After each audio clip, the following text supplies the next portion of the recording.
السلام علیکم، آپ دیکھ رہے ہیں ہورائزن نیوز ایچ ڈی۔ خبر شامل کرتے ہیں ساہیوال سے۔ حافظ رضوان رزاق سٹی ڈسٹرکٹ صدر ساہیوال کی زیر صدارت محترمہ نظیر بھٹو کی 68ویں سالگرہ کا کیک کاٹنے کی تقریب کا انعقاد ہوا۔ تقریب کا آغاز تلاوت قرآن پاک سے ہوا۔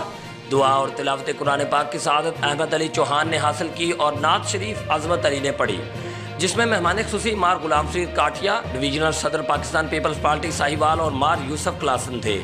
لشکر حماد سومنو نے اسٹیٹ سیکرٹری کے فرائض سر انجام دیے۔ مار غلام فرید کاٹیا نے تمام آئے ہوئے لوگوں کو پاکستان پیپلز پارٹی کی تاریخ اور بھٹو کے منشور کے بارے میں بتایا۔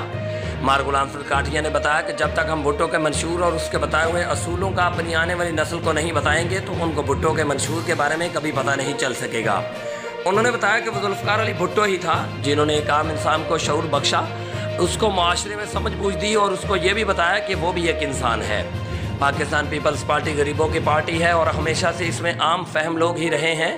اس طرح مار یوسف کلاسن نے بھی لوگوں سے خطاب کیا اور پاکستان پیپلز پارٹی کے منشور کے بارے میں لوگوں کو آگاہی فراہم کی اور آئندہ کے لائے عمل کے لیے لوگوں کو بتایا۔ آخر میں اظہار تشکر کے لیے چودھری حافظ رضوان رزاق نے حافظ محمد عدنان سمیت آنے والے تمام معزز مہمانوں کا شکریہ ادا کیا۔ تقریب میں ملک مشتاق ریحان چودھری، مار غلام فرید کاٹیا، ممتاز انصاری، رانا صفدر علی، تنویر قریشی، طارق، لشکر Hammad, Ahmad Ali Chauhan, Azmat, Rao Imran, Asghar Ansari, D C Afzal, Tanveen Mardana, Azhar Javed, Azeem, city district تنظیم کے عہدیداران اور ذیلی تنظیموں نے شرکت کی۔